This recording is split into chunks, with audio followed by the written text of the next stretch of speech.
Todos presentes, temos quórum, sobra, etc. Muito bem, então vamos a pregão. Doutora Thelma. Aprovação da ata de número 3 de 2018.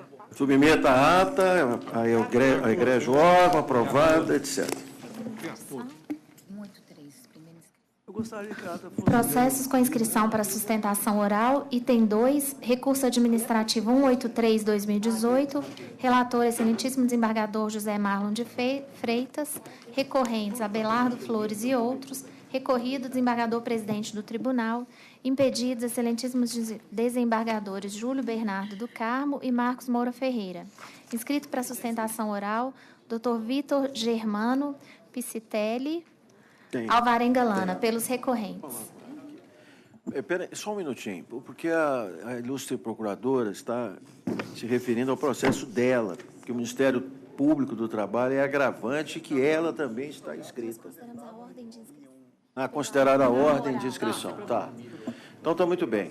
Então, permanece o processo já pregoado e estamos impedidos, salvo engano, o desembargador Júlio Bernardo Carmo e eu. Tá. Então, eu passo passo a presidência ao desembargador Márcio Vidigal. Advogado inscrito, Thelma? Sim. O advogado está na tribuna. Pois não, doutor. Tem a palavra. Excelentíssimos desembargadores desse órgão especial, boa noite. Demais presentes, também boa noite. Pelo adiantado da hora, prometo ser breve. O recurso que me traz até aqui, ele tem uma complexidade relevante. A matéria não é simples e, obviamente, toda esta complexidade está no recurso que foi submetido à apreciação deste órgão. E respeitando o tempo também, a objetividade que tenho que trazer desta tribuna, tomarei a liberdade de destacar apenas um ponto específico do recurso e, obviamente, não irei repisar exaustivamente todos aqueles trabalhados em minha manifestação recursal. Por isso, peço especial atenção de Vossas Excelências, até mesmo porque esta matéria ela envolve, ela tem repercussão em 39 famílias diferentes de magistrados aposentados e também de pensionistas desse tribunal, e, obviamente, a decisão a ser tomada aqui hoje tem uma relevância ainda maior. Muito bem. O que nós estamos recorrendo foi uma decisão proferida pelo excelentíssimo desembargador presidente deste tribunal, Dr. Júlio Bernardo Carmo, ainda no final do seu mandato no ano passado, em que se determinou a supressão da vantagem constante da norma do artigo 184, inciso 1º, da Lei 1711 de 1952, dos proventos desses magistrados aposentados e também de seus respectivos pensionistas. A decisão de supressão dessa vantagem, e faço questão aqui de destacar, a vantagem garantia aos magistrados aposentados em primeiro grau o direito de receber os seus proventos de aposentadoria como se tivessem aposentado em grau imediatamente superior. Portanto, havendo aposentadoria no primeiro grau de jurisdição, estes magistrados deveriam se aposentar recebendo os proventos equivalentes aos desembargadores deste tribunal. O corte, a supressão, decorreu de uma decisão exarada pelo Tribunal de Contas da União, especificamente no Acórdão 2934 de 2017, em que o TCU entendia que, a partir da emenda constitucional 41 de 2003 e também da lei que fixou o regime de subsídios, não seria compatível com o atual sistema constitucional o recebimento desta vantagem, haja vista a necessidade do recebimento apenas do subsídio. A minha tese, senhores, vem partindo da premissa pela qual parte o acórdão do Tribunal de Contas da União. No despacho exarado pela Diretoria-Geral de Pessoal e corroborada na decisão recorrida, se tem o argumento de que este tribunal deve respeito e obedecer às normas ou às orientações oriundas do Tribunal de Contas da União, tendo em vista se tratar de função administrativa e o Tribunal de Contas exercer essa função de controle externo. Todavia, o tribunal, de fato, tem que respeitar as decisões do Tribunal de Contas da União em matéria administrativa. Entretanto, mais do que isso, este regional, assim como qualquer outro tribunal, deve respeito ainda mais ao texto constitucional e ao Supremo Tribunal Federal. E aqui eu tomo a liberdade de fazer uma distinção que mostra que a premissa adotada pelo TCU encontra-se equivocada. O TCU se fundamenta no julgamento pelo Supremo Tribunal Federal do mandado de segurança 24.875, de relatoria do ministro Sepúlveda Pertence, proferido no ano de 2006. Gostaria de fazer aqui duas ponderações. O referido mandado de segurança foi impetrado por ministros aposentados do Supremo Tribunal Federal, e digo os nomes: o excelentíssimos de Jaci Alves Falcão, Francisco Manuel Xavier de Albuquerque e Oscar Dias Correia. Então, não foi um mandado de segurança impetrado por magistrados de primeiro grau. Segundo ponto, naquele mandado de segurança se discutia a imunidade à incidência no teto constitucional do adicional por tempo de serviço e da vantagem estabelecida no artigo 184, inciso 3, da Lei 1711 de 1952. Apenas para efeito de registro, este inciso 3 da Lei do Estatuto dos Servidores Públicos regentes à época, ela garantia aos funcionários munidos de cargos isolados o direito de receber uma vantagem de 20% sobre os seus proventos. A situação é absolutamente distinta. O Supremo Tribunal Federal, naquele julgamento, utilizado como referência do Tribunal de Contas, apenas certificou que estas vantagens, elas devem ser computadas para efeito de respeito ao teto constitucional. E, naquele caso, houve a absorção da vantagem por um motivo lógico. Os impetrantes eram ministros aposentados do Supremo Tribunal Federal, portanto, estavam no teto. O caso que nós estamos trazendo a esta tribuna hoje é diverso.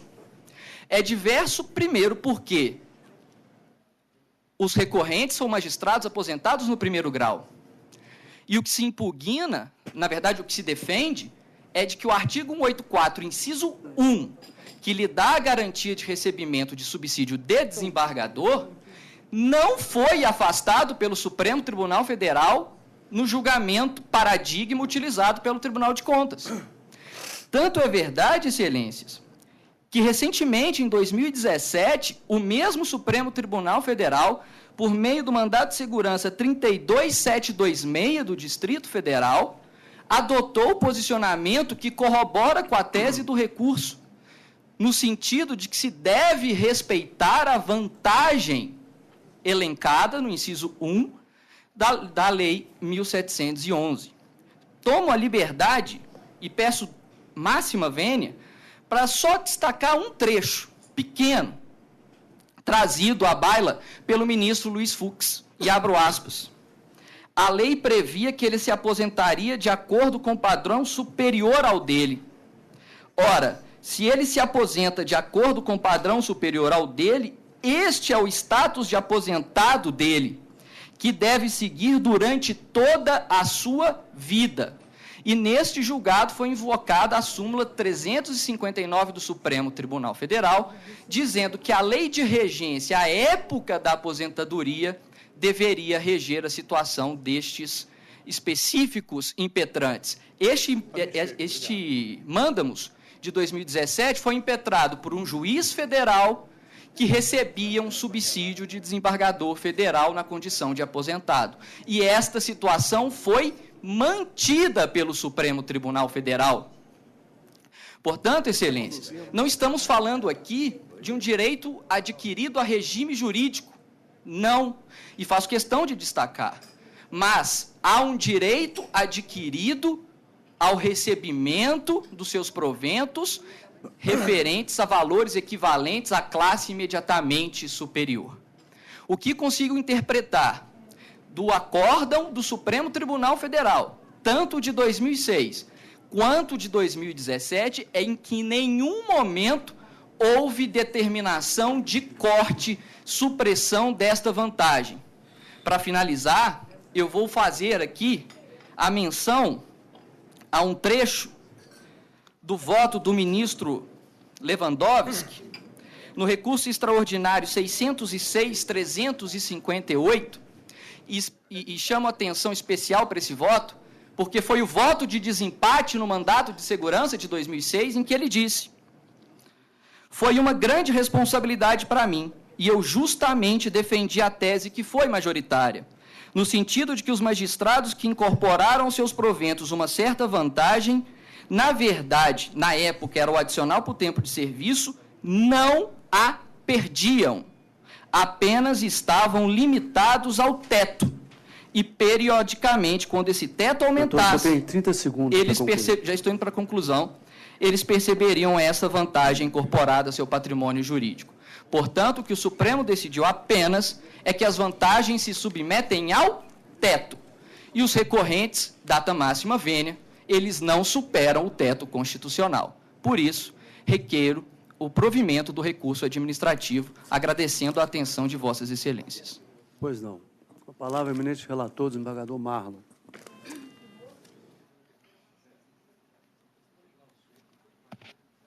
O som do microfone do relator. Lá em cima.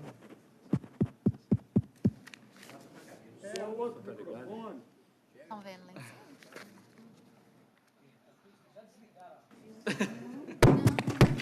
Aí foi, agora tá. Tá ouvindo vocês baterem? Vem pra cá, então, gente. Senta ali, a pé. Tá. Pois não. Por que eles ficam lá, né? Podia pegar mais. Aconchegue-se. Ao lado de lá que tem som. Agora voltou. Voltou. Voltou o som. Voltou. Aí, agora tá ligado. Tá ligado. Tá, tô ouvindo aqui. Tá, mano. Alô? Ai, vamos lá. Bom, tá me ouvindo, César? Tô? Tá. Ai, o computador acabou fechando aqui. Agora sim. Ora, senhor presidente, inicialmente cumprimento o ilustre advogado, a sustentação oral muito bem feita, clara, técnica. Bom, o que eu tenho a dizer é o seguinte: primeiro, eu encaminhei o relatório, o voto a todos os eminentes pares, desembargadores, e o voto que aqui está elaborado é enorme. Eu vou ser bem sucinto, porque o eminente procurador terá acesso ao voto depois e Vossa Excelência o avaliará. É o seguinte: trata-se, como foi dito, de um recurso administrativo contra ato da presidência do tribunal, que indeferiu o requerimento exposto da tribuna pelo eminente procurador. Eu estou conhecendo o apelo porque foram preenchidos os requisitos legais para tanto.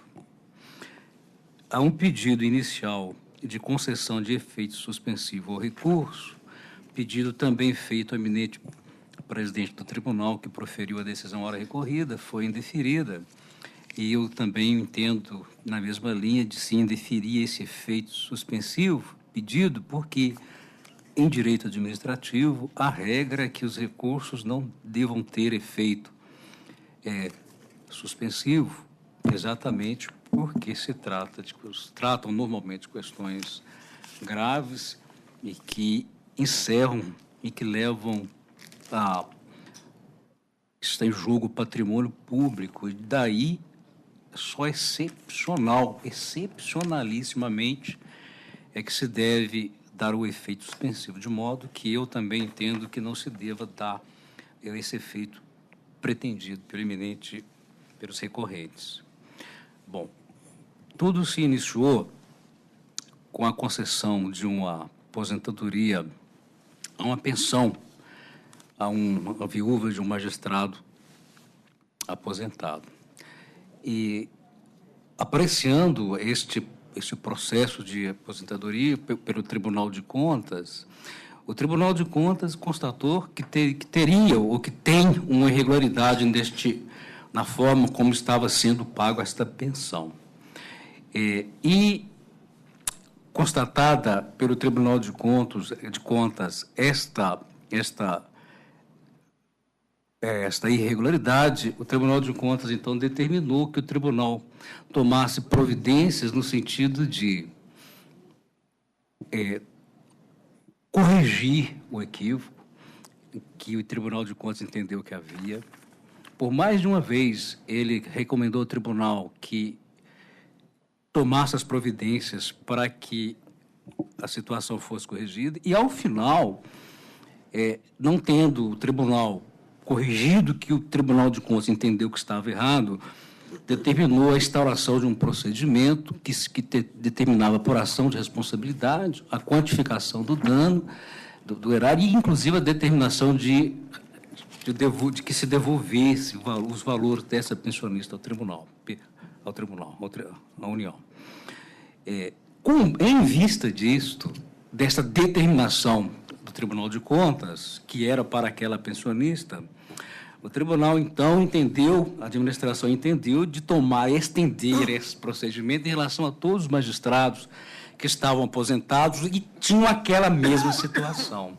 Por consequência, entendeu que estava sendo pago algo que não se devia, à luz do entendimento do Tribunal de Contas. Então, o tribunal decidiu implementar uma ordem de cortar o que o Tribunal de Contas entendeu que devia cortar em relação ao pagamento propriamente dito, em relação àquela pensionista, e aí veio o recurso administrativo.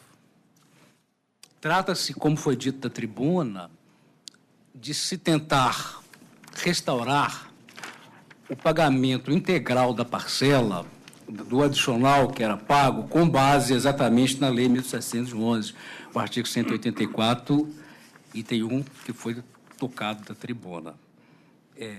O entendimento do Tribunal de Contas da União, com base em jurisprudência fixada no Supremo Tribunal Federal, com base em decisões repetidas do do Conselho Nacional de Justiça, do Conselho Superior da Justiça do Trabalho, é que os magistrados que se aposentaram com este benefício e tendo vindo o estabelecimento do subsídio, que é parcela única, os magistrados que aposentaram, portanto, nessas condições, percebendo esta parcela, não teriam ou não têm garantido o direito de continuar ganhando, recebendo, em definitivamente, esta parcela. O que essas esferas de controle e o Supremo Tribunal entende? Que ao ter estabelecido o subsídio, aqueles magistrados que vinham recebendo e que tinham se aposentado com esse implemento desse plus, não poderiam ter, naquele momento de estabelecimento do subsídio, uma redução nominal dos valores que vinham percebendo. Mas também não poderiam ter garantido para frente a percepção indefinida disto. Se entendeu que, com os reajustes que sofreriam os subsídios, esta parcela que estavam sendo paga, ela devia ser, portanto, compensada com os reajustes, até que ela se extinguisse. E, para que não pudesse ter a redução nominal, se estabeleceu que esta parcela seria paga como VPNI, com a parcela identificada, até que ela se extinguisse. A tese do recurso é que tudo que estiver abaixo do teto dos ministros devem ser garantidos aos magistrados aposentados, porque estaria aí respeitando a Constituição Federal. Me parece ter um equívoco nisso, primeiro porque o Supremo Tribunal já disse que não é assim. E a ideia trazida da tribuna de que a decisão do Supremo estaria tratando de assunto de pretensão de ministros, mas a razão, a razão da lei, o sentido da lei é a mesma, seguindo a escala de concessão, ou de escala de regime de remuneração dos magistrados, aí, juiz, desembargador e ministros, né? De modo, senhor presidente, que me parece que a decisão do tribunal está correta.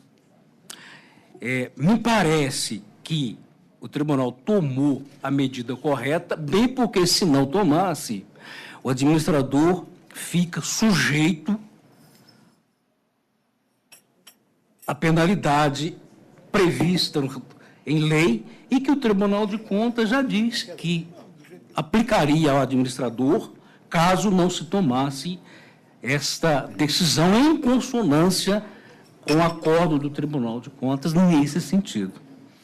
De modo que todas as questões jurídicas importantes trazidas da tribuna são pertinentes, me parece, ao processo judicial.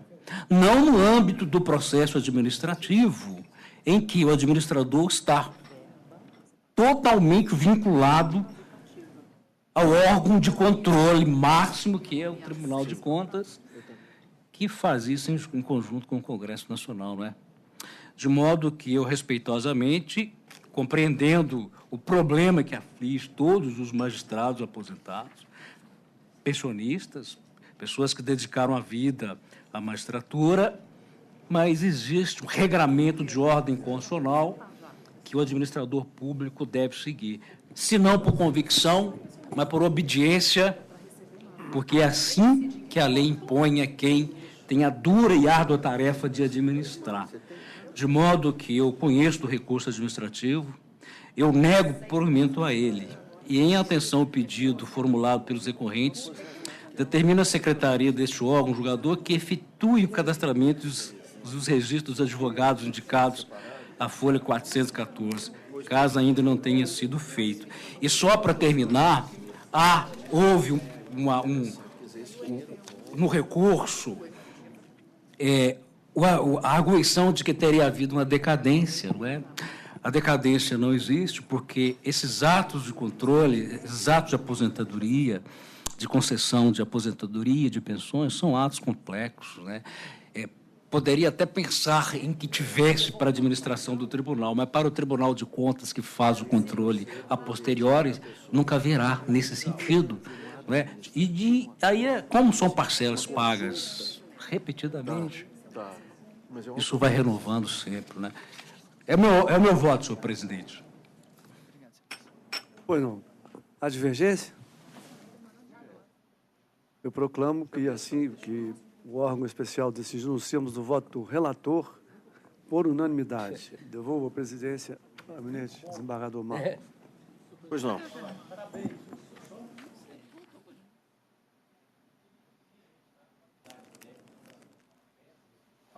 Isso. E da sustentação oral. E aos fatos. E parabenizar o relator pela qualidade do voto. Foi um processo muito delicado, muito difícil de se decidir. Ele está de parabéns, tanto o desembargador relator, quanto o advogado que ocupou a tribuna. Obrigado, excelência. De fato. Muito bem feito. Parabéns. Processo seguinte. Item 1, agravo regimental 124/2018, relator excelentíssimo desembargador José Marlon de Freitas, agravante Ministério Público do Trabalho, impedido excelentíssimo desembargador Rogério Vale Ferreira, inscrita para sustentação oral, excelentíssima procuradora-chefe do Ministério Público do Trabalho, doutora Adriana Augusta de Moura Souza. Tem a palavra. Obrigada, presidente. Boa noite. Estamos todos muito cansados, vou ser bastante breve.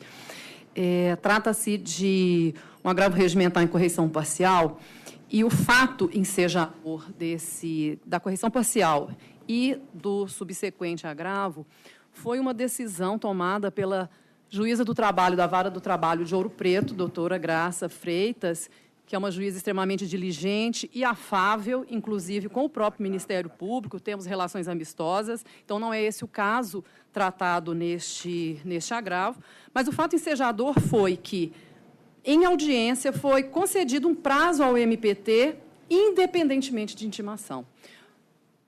A procuradora presente, a assentada, consignou protestos em ata. O fundamento da decisão foi que o artigo 1003, parágrafo 1º do CPC, disporia que a intimação em audiência para que o MPT pratique outros atos processuais, tá, como a apresentação de alegações finais, também é válida. O que eu quero chamar a atenção dos senhores aqui é que a baliza normativa deste caso é equivocada, data vênia. Não é o artigo 1003 do CPC que fundamenta a intimação do Ministério Público. E sim os artigos 180, combinados com o artigo 183, parágrafo 1º do CPC. O artigo 180 fala que o MP gozará de prazo em dobro para manifestar-se nos autos, que terá início a partir de sua intimação pessoal, nos termos do artigo 183, parágrafo 1º. E diz o artigo 183, parágrafo 1º, a intimação pessoal far-se-á por carga, remessa ou meio eletrônico. Então, não é o artigo 1003, porque o artigo 1003 do CPC, ele trata especificamente de recursos e recursos expostos no próprio CPC, apelações e todos os demais do processo comum, não do processo do trabalho. O artigo 127, caput, ele diz expressamente, da Constituição, ele diz expressamente que o Ministério Público é essencial à função jurisdicional.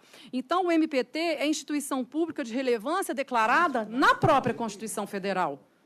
Por isso mesmo, a ele foram concedidos prerrogativas processuais, que o próprio artigo 128, parágrafo 5º, dispõe que a organização, atribuições e os seus estatutos são por lei complementar. Então, a Lei Complementar 75.993, que é o Estatuto do Ministério Público da União, da qual faz parte do Ministério Público do Trabalho, dispõe de forma expressa, no seu artigo 18, inciso 2, a linha H, que o Ministério Público, de uma forma geral e não só o do trabalho, recebe intimação pessoal nos autos. E o artigo 84.4 ainda fala que ele tem que ser cientificado pessoalmente das decisões proferidas pela Justiça do Trabalho. A decisão da Corregedoria Data Vênia também descumpre o provimento geral consolidado da própria Justiça do Trabalho da Terceira Região, no artigo 316, em que diz que o Ministério Público terá intimação pessoalmente com remessa do processo à Procuradoria. E também a consolidação dos provimentos da Corregedoria Geral da Justiça do Trabalho no TST, que reafirma a obrigatoriedade de intimação pessoal mediante o envio dos autos no seu artigo 27. O que eu acho relevante dispor nessa minha sustentação oral é a respeito da harmonia interinstitucional entre o Ministério Público do Trabalho e a Justiça do Trabalho da Terceira Região. Respeito às prerrogativas do órgão dispostas na nossa lei complementar. No caso dos autos, portanto, há um erro de procedimento e o mérito do agravo é íncito, inclusive, ao próprio cabimento do próprio agravo e à correição parcial. Em recentíssima decisão do TST, que é de fevereiro, no recurso de revista 604/40 de 2013, esse assunto foi julgado pela terceira turma do TST e todas essas considerações que eu estou levantando aqui foram dispostas no acórdão. A harmonia entre a PRT da Terceira Região e o TRT da Terceira Região resta ilustrada, inclusive, pelo termo de adesão ao acordo de cooperação técnica firmado pelo Conselho Superior da Justiça do Trabalho e o MPT em Brasília, através do nosso PGT, quando dispôs sobre a interoperabilidade dos sistemas PJE e o sistema do MPT digital, que na cláusula primeira desse termo fala que as intimações eletrônicas serão feitas via sistema.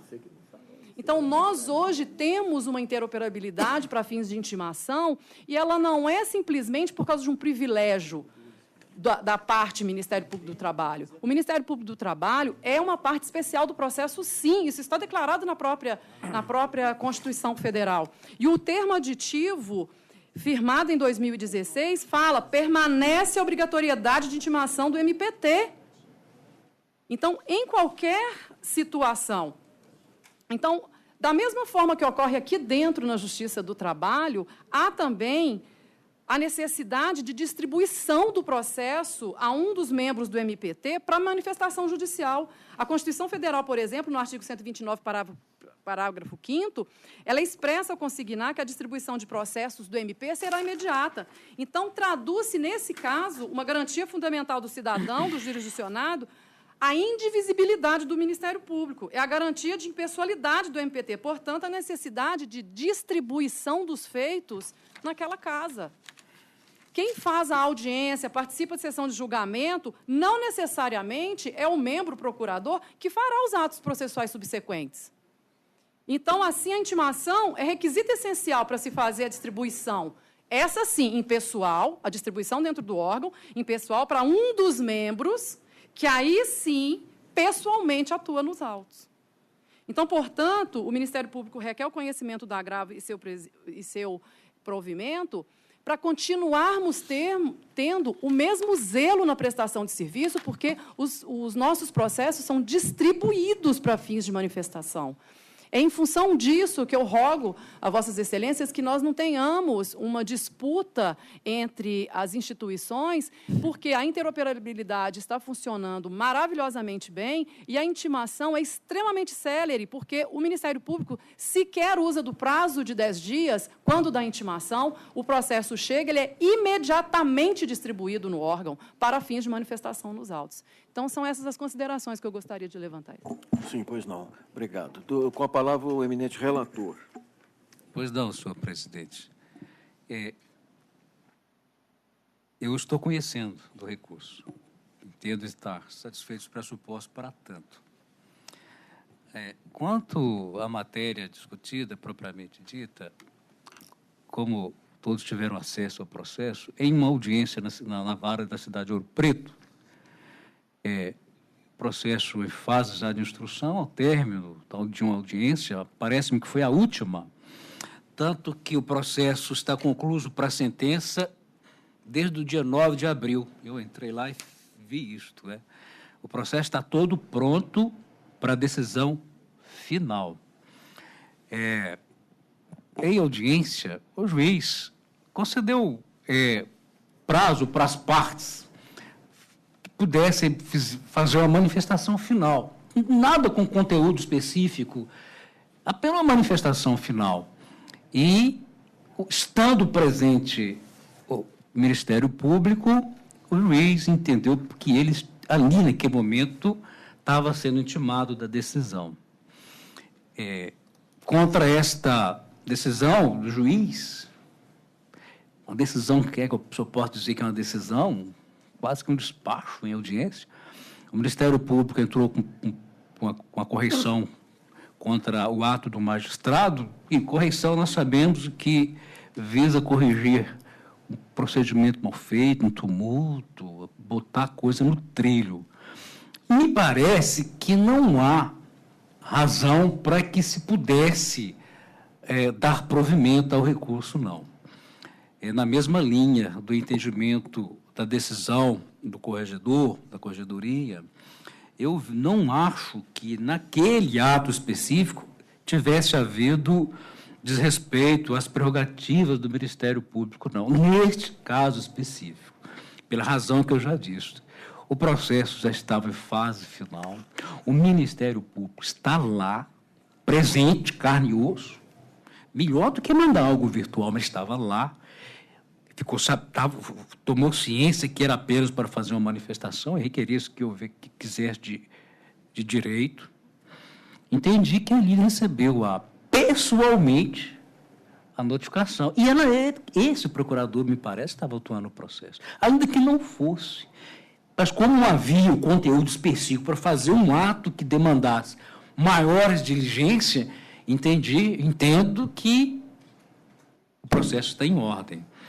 E o artigo 1003 do Código de Processo Civil, diferentemente do que sustentou a eminente culta procuradora, eu acho que ele traz uma exceção em situações excepcionalíssimas, como esta, a regra geral, não é? E tanto que esse recurso, ele traz essa normatização, trata de recurso, dando por intimado o Ministério Público naquele momento para fazer recurso, que é um ato muito mais importante de que uma mera manifestação, a possibilidade da ciência notificando para fazer uma manifestação que não tinha ali nenhuma outra, vamos dizer assim, matéria discutível, ou algum incidente que o Ministério Público pudesse suscitar para resolver como aprovam, enfim. De modo que eu peço vênia ao Ministério Público e até mesmo em razão do princípio da celeridade, né, da instrumentalidade dos atos, etc., eu nego provimento ao apelo, senhor presidente. Pois não. E os demais desembargadores, como votam? De acordo? Presidente, eu gostaria de manifestar, eu estou de acordo com o desprovimento, mas não com fundamento no 1003, porque o 1003 diz respeito a recursos, exatamente a recursos, mas com fundamento na instrumentalidade das formas. O Ministério Público estava presente, era apenas uma manifestação que podia ser feita até mesmo em audiência, ou seja, mandar um processo para o Ministério Público, devido à vênia da doutora, mandar um processo para o Ministério Público por causa de uma simples manifestação a ser feita em audiência, eu acho que seria redimensionamento, uma dimensão muito grande a ser dada à forma. Eu acho que atendeu perfeitamente e, por isso, embora com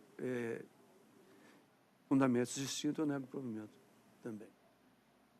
Vossa Excelência acompanha, mas com ressalva de fundamento, porque trabalha com a ideia do princípio da instrumentalidade. Acho que o desembargador Sérgio está querendo se manifestar. Não, sou o último. Pode ser? Vossa Excelência, então, desembargador. Vossa Excelência tem divergência? Sim, tá, pois não.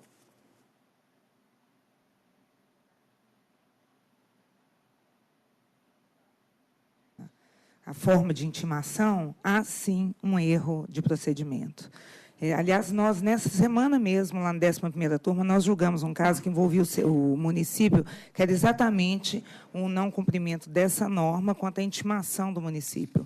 Um dos raros momentos lá na nossa turma em que não houve divergência, porque lá tem, acho que a maioria sabe que nós temos muitas divergências lá, e nesse processo, que foi exatamente essa semana, não houve nenhuma divergência. Eu entendo que tem prerrogativas que são asseguradas legalmente, elas são para ser cumpridas, que não cabe relativização, que não cabe a nós, como intérpretes, dizer nessa situação deve cumprir, não. A lei ela é genérica quando institui essa garantia. Agora, conhecendo, né, porque para os municípios, enfim, nós sabemos, União, os entes. Agora, quanto a essas instituições, assim como o Ministério Público, a gente sabe que não é simples assim. Às vezes, a pessoa que comparece a uma audiência não é o titular daquele feito e não estava ali realmente preparado para aquele momento processual. Quer dizer, pode ter uma perda efetiva na tramitação, na forma de manifestação da pessoa. Mas, independentemente disso, até porque, no caso dessas prerrogativas asseguradas legalmente, não visam a defesa da própria pessoa, né, pública, mas, no caso do Ministério Público, ela defende um direito que é social, que é de outra pessoa, não é dele próprio, eu acho que pode haver um prejuízo, e, como já disse antes, nessa mesma forma, já votei inúmeras vezes, e já me posicionei várias vezes, inclusive nessa semana na turma. Então, eu, respeitosamente, divijo e daria provimento. Pois não. Desembargador Sérgio, algum dos outros desembargadores, por antiguidade, quer se manifestar antes?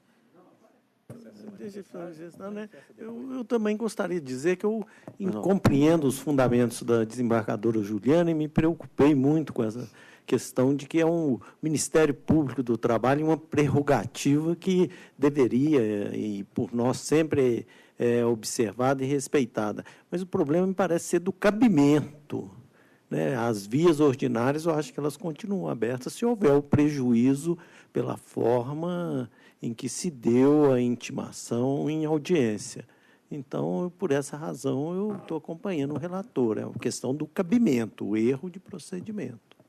Presidente, só para acrescer também na mesma linha do Dr. Renaud, nós estávamos no curso da instrução de uma ação civil pública. Encerrada a instrução, as alegações finais são feitas oralmente. O juiz resolveu, a doutora Graça resolveu ser mais benevolente e otorgou um prazo para que se fossem feitas essas alegações finais com um prazo mais dilatado do que aquele da lei. O Ministério Público está presente na audiência. O que o doutor Marlon anota lá no fim do voto dele é de que, quando a sentença é dada em audiência, o Ministério Público pode ser intimado ali, quer dizer, se atendo uma sentença, ele pode ser intimado, quanto mais ser intimado para fazer umas alegações finais.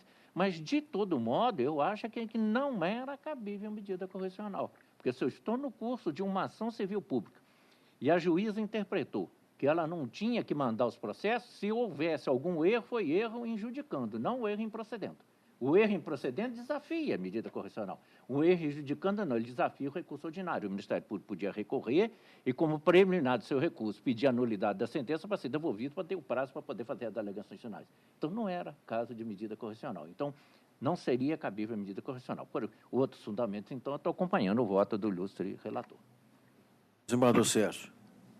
Porque eu estava olhando o processo, e esse processo tem uma particularidade. Na audiência que foi realizada em 24 de outubro de 2017, que teve presente o procurador do trabalho, Sérgio Oliveira de Alencar, que, quando escolheu a defesa com documentos para dar vista, constou expressamente na ata, em negritado. Está assim, o procurador do trabalho expressamente manifesta que não é necessária intimação pessoal. Isso está na ata de audiência. Lá em outubro de 2017, a expressão do procurador do trabalho compareceu na audiência. A juíza marcou a audiência para 2019. Quando chega em fevereiro, ela antecipa a audiência para dia 26 de fevereiro. Nesse percurso, o Ministério Público entrou, juntou um laudo, a reclamada pediu prazo para manifestar. E aí era a audiência de encerramento, conforme já salientado pelo relator e depois acrescido aqui pelo doutor Renaud e doutor Márcio. A audiência era de encerramento. Aí o juiz deu prazo para a parte manifestar e seria as razões finais do Ministério Público. Quer dizer, não precisava nem de dar vista, como o doutor Márcio salientou. Quer dizer, razões finais orais. Acabou ali. E o juiz ainda resolveu dar vista para alegações finais, manifestação final. Data máxima vênia, não verifico aqui, né, sempre procuramos respeitar as prerrogativas do Ministério Público, mas, nesse caso, se na sentença ele pode dar ciência, quanto mais data máxima vênia. E, além do que, tem essa questão já colocada pelo desembargador Renaud e doutor Márcio, que da questão do cabimento. Ela pode, no recurso ordinário, se for o caso, alegar. Eu estou acompanhando com esses acréscimos. Pois não. Eu queria acrescentar, doutor Maria Lúcia. Porque não houve prova de prejuízo. Agora pode ter havido um erro técnico, né, no caso não implicaria, né? De l'unité sangrée. Pois não.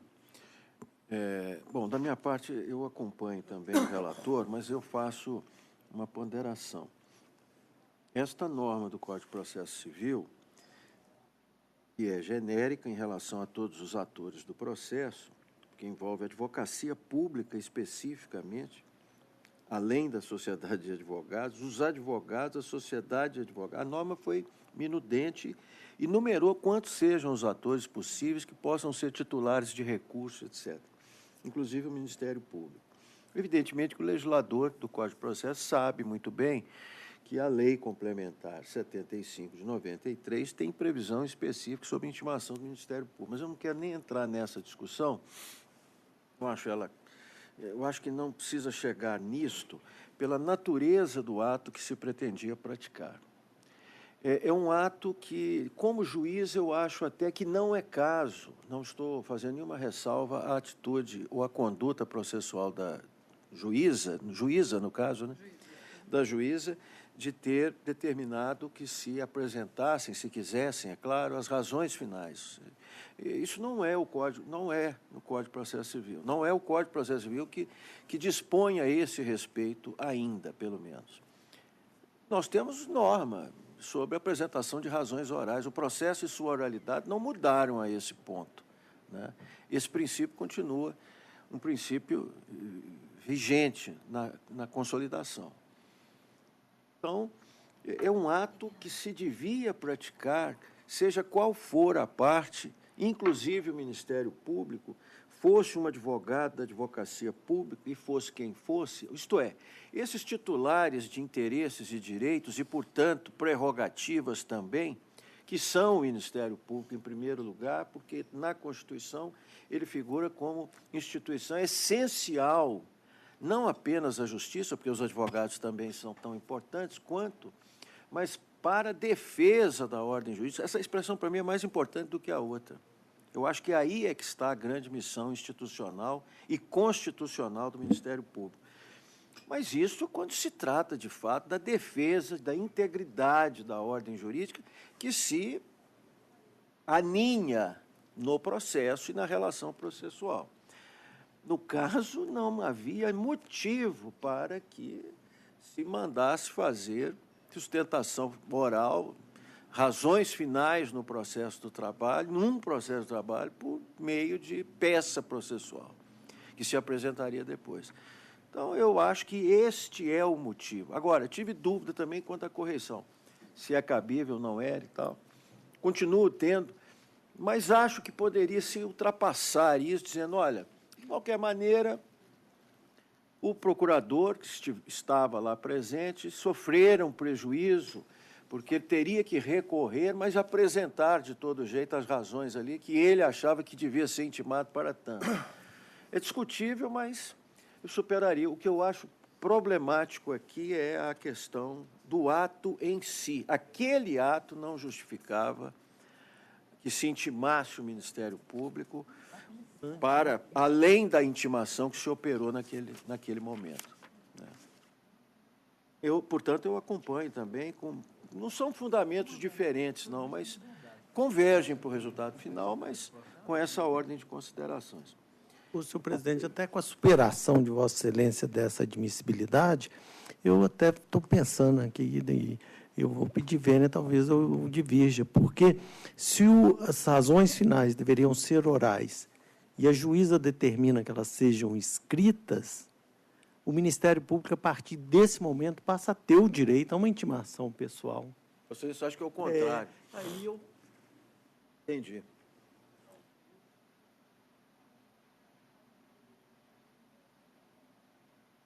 Daí, se elas vão ser escritas, ela tem o direito a esse prazo, a essa intimação. A juíza ela alterou. A juíza poderia indagar do procurador. Eu já fico ciente aqui. Não aceito, não. Faça pessoalmente na forma da lei. Mas ele protestou. Então eu não dou prazo mais. Façam as razões orais, as duas partes. Já estava dispensado por ele mesmo. Está do outro ato, lá na ata, né? Foi uma outra sentada, foi com relação a outro ato processual. Seguiu aquela Eu ordem. acho que seria duplamente atentatório, é muito forte a palavra, mas, enfim, contra a celeridade processual, que é da oralidade. O ato de mandar juntar a sustentação oral, razões finais por escrita, e ainda por cima, em razão desse excesso de benevolência quanto a este ato, teria que paralisar o processo para intimar pessoalmente para que apenas fizesse isso. Quer dizer, um possível excesso geraria outro excesso. Ela facultou. Presidente, pode apresentar por escrito apenas... ao invés de fazer oralmente aqui. É uma ação. Ela podia exigir que fosse oralmente. Se tivesse conseguido os 10 dias... Anular tudo para voltar. Na verdade, fez isso para Não, mas é o princípio do Ministério. Presidente, é só manifestação. Mas tudo bem. Foi exatamente isso que eu pretendi dizer. Tá certo. Ou seja, para mim não se justifica que se dê o prazo no momento com a presença do Ministério Público, Você não tem mais nada nenhum para Retire-se o processo, mande-se o processo para a secretaria, e a secretaria, então, manda os autos, a intimação, para depois ser juntado e depois voltar quando a procuradora...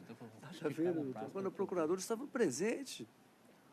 Eu acho que é um formalismo muito exacerbado, e não obstante o reconhecimento, é claro, da prerrogativa do Ministério Público. Mas é perfeitamente possível superar esta pequena... Só gostaria de fazer um esclarecimento, doutor, a respeito da intimação, porque agora a gente está dentro do processo eletrônico. Esse é um caso de processo eletrônico também. Não há mais a entrega de intimação ao Ministério Público via oficial de justiça, então não há essa delonga. Só para esclarecer que, através da nossa interoperabilidade, que é fantástica, inclusive para o Ministério Público, trouxe celeridade para nós, inclusive na distribuição, e muito mais para o segmento do processo. Então, a intimação pessoal, no caso, mas é via sistema. Não era processo físico, era processo eletrônico. Aí mais pessoal que estava presente, mais pessoal ainda. Presidente, eu mesmo cansei de fazer essa audiência. Processo, às vezes, muito complexo, como é esse, para dar sentença. Vou ganhar um tempinho. Vários cliques e vários... É praticamente não vejo. Eu acho que eu não estou me sentindo bem. Sim, fica à vontade. É claro. O processo a seguir, que é o da juíza que quer morar fora da jurisdição, eu já dei parecer e continuo com aquele mesmo entendimento e reiterando que está se proliferando esse tipo de requerimento. Já tem outro lá para vir no pleno que vem. Quer algum acompanhamento? Quer? Você? Então, tá. Não, eu estou bem. Eu só preciso... Vamos lá.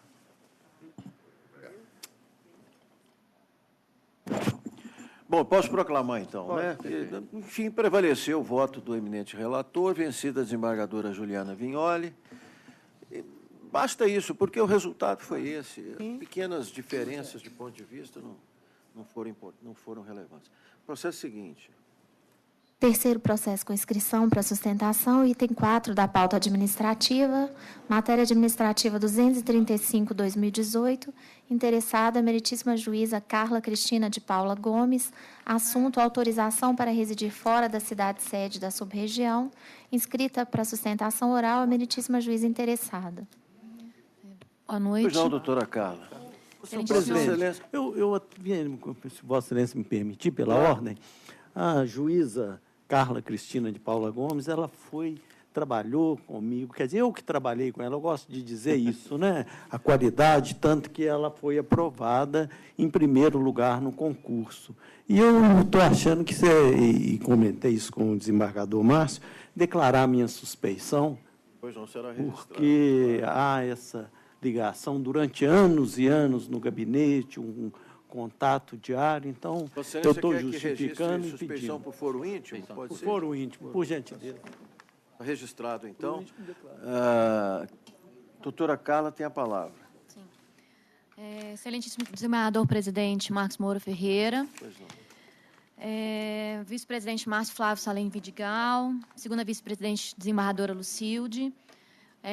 Faço referência ao desembargador corregedor Rogério Vale Ferreira, que teve que se retirar pelo adiantado da hora.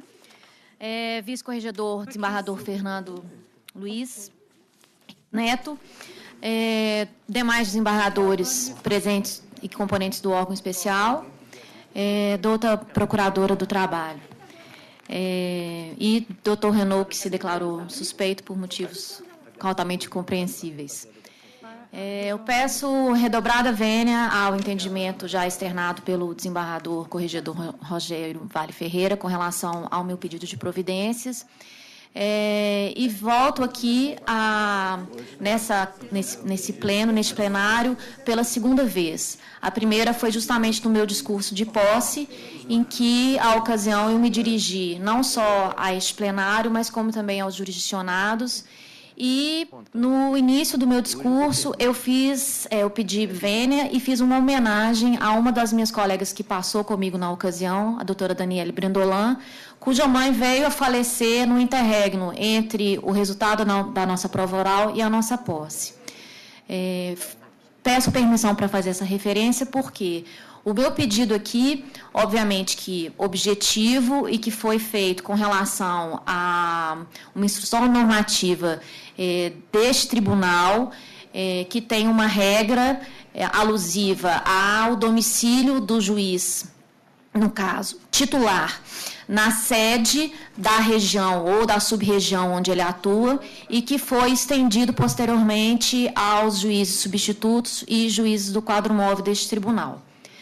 Entretanto, essa regra tem uma exceção, que é justamente a permissão de observância de casos, de exceções, de casos excepcionais, e que foram objeto de análise perante esse tribunal, inclusive com decisão favorável a despeito de não unânime, mas por maioria, e cujos precedentes têm justamente a excepcionalidade que traz, no meu caso, que se trata de uma questão pessoal e, apesar de não ser por questões de descendentes, como foram os 2 últimos casos tratados no Pleno, no órgão especial da última sessão, se refere à minha ascendente, que no caso é minha mãe. Eu, na ocasião do meu discurso, ao fazer a homenagem à minha colega Daniele, apesar da emoção que a minha própria posse dos meus colegas me envolvia, eu não tinha a necessária compreensão do que acometera a minha colega Daniele. E o que eu passei a ter com o falecimento do meu pai, que justamente nesse final de semana vai fazer 5 anos, que faleceu justamente no Dia das Mães. Especificamente no caso da minha mãe, a minha mãe está viva, conta com 82 anos de idade. A minha família, na verdade, eu sou divorciada, eu não tenho filhos, então os meus cuidados hoje se voltam para minha mãe e para minha irmã, que reside aqui, mas que também por questões pessoais, esse cuidado todo se voltou com relação à minha pessoa. Trazendo a questão objetivamente para o interesse, vamos dizer assim, da administração, sem preterido o entendimento que já foi externado pelas opiniões contrárias ao meu pedido e que eu entendo louvável, e que foi justamente muito discutido na sessão que precedeu a análise do meu pedido aqui, que fez referência, inclusive, à colega minha, eu participo, na verdade, eu escutei e pude presenciar a manifestação de todas, vossas excelências.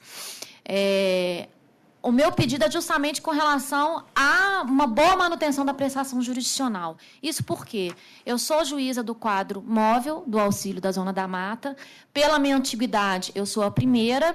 E pela própria distribuição que foi feita com as designações dos juízes substitutos do quadro móvel, eu praticamente não atuarei na cidade sede da sub-região da Zona da Mata, da 2ª região, que é a Juiz de Fora.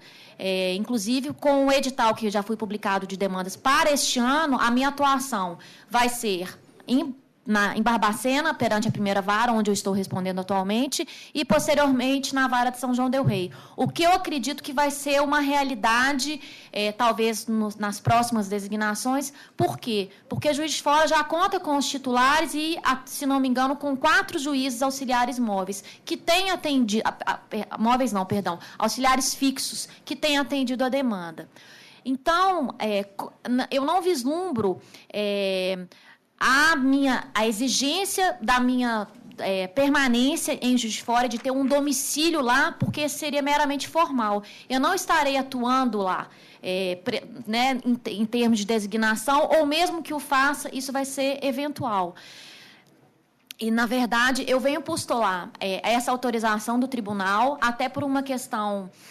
real, que vai acolher a minha situação, e por isso a particularidade, e a excepcionalidade vem justamente nesse âmbito, nessa questão familiar, e que envolve toda uma boa prestação jurisdicional, que eu acredito que seja o maior objetivo desse tribunal. Não só atender aos interesses jurisdicionados, mas também cuidar da nossa saúde, da saúde dos magistrados, de nós todos, que, para mim, e quem me conhece já há algum tempo, é a minha 2ª casa. Ou seja, eu tenho um domicílio aqui em Belo Horizonte, e o meu 2º domicílio não vai ser Juiz de Fora, vai ser o meu local de trabalho, e que atualmente tem sido a substituição dos meus colegas colegas juízes titulares, em maioria em seu período de férias, ou seja, eu transfiro o meu domicílio, quando eu saio daqui de Belo Horizonte, para o meu domicílio no meu local de trabalho. Eu tenho essa casa aqui, né, eu sempre falei isso no meu discurso da minha posse, volto a falar isso novamente, e de forma que a minha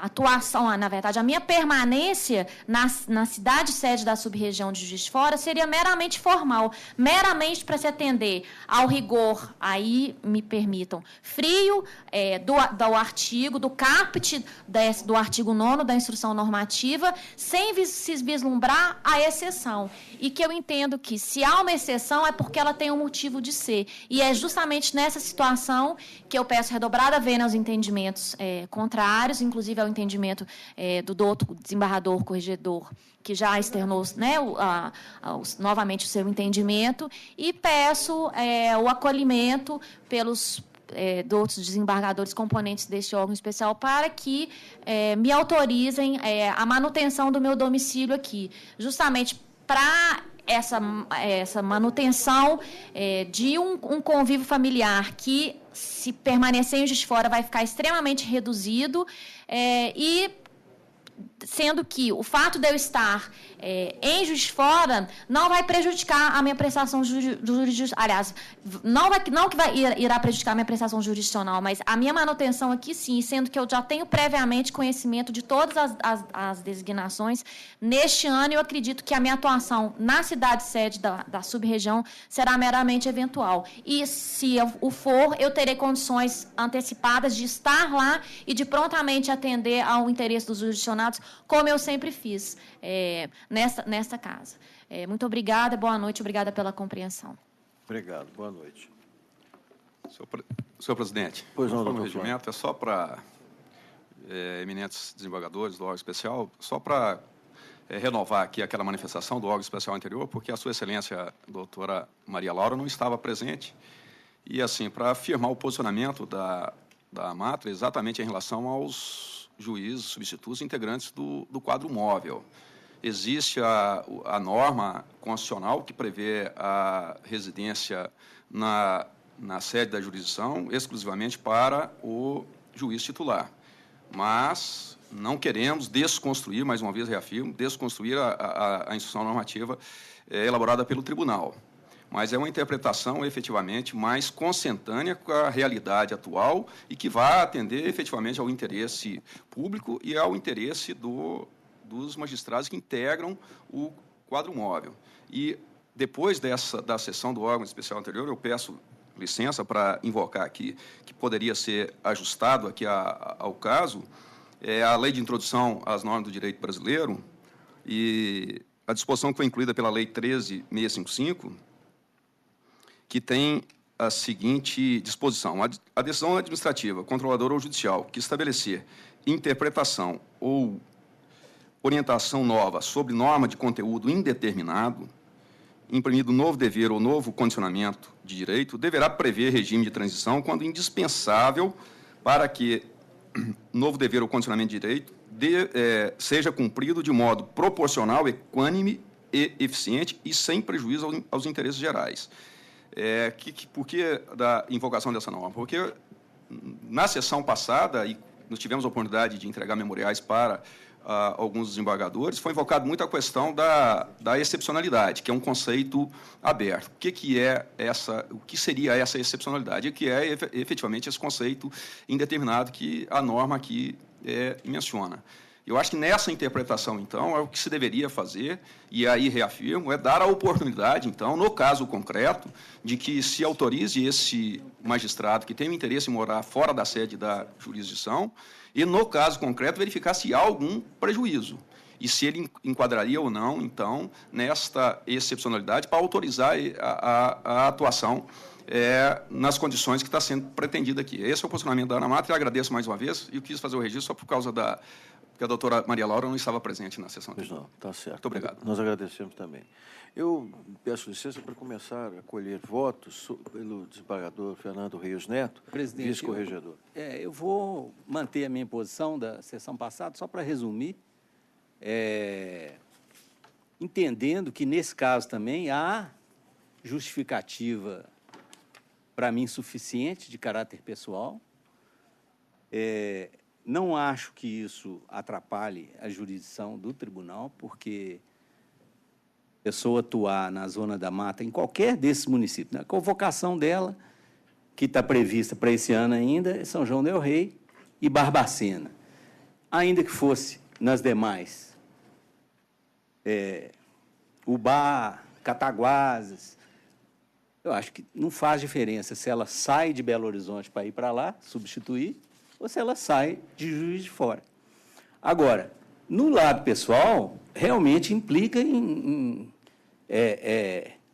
muito prejuízo pessoal, pela justificativa que ela deu de precisar cuidar da mãe idosa e também até pelos prejuízos financeiros, né? Eu conheço a juíza Carla de muitos anos, sei que ela sempre morou em Belo Horizonte, nascida e criada, foi minha colega de mestrado na PUC, né? Fez o mestrado antes de ser juíza, foi servidora aqui do tribunal, como o doutor Renaud já disse, que foi assistente dele e tudo.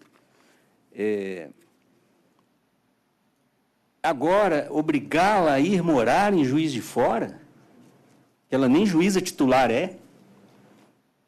Nós sabemos que os juízes titulares de Barbacena e de São João del Rei sequer moram lá também, né? E eu digo também que, quer dizer, sequer moram lá, eu estou falando em tese, porque tem aquela tese agora das duas residências, é lógico que todos eles têm duas residências, o CNJ já permitiu, a Corregedoria Geral da Justiça do Trabalho já permitiu, então é a tese das duas residências, mas todos têm essas duas residências, e eu entendo que também, como disse o presidente da Matra, e eu falei na sessão passada, que não há uma obrigação constitucional nem legal nesse sentido, né? E foi criada uma norma aqui interna do tribunal, mas que possa ser excepcionada nesses determinados casos.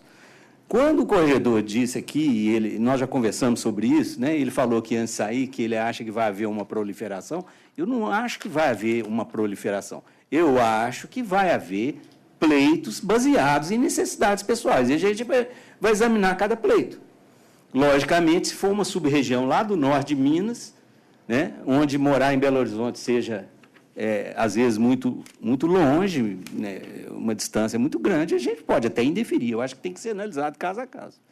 Mas, nesse caso específico, da juíza Carla, eu entendo que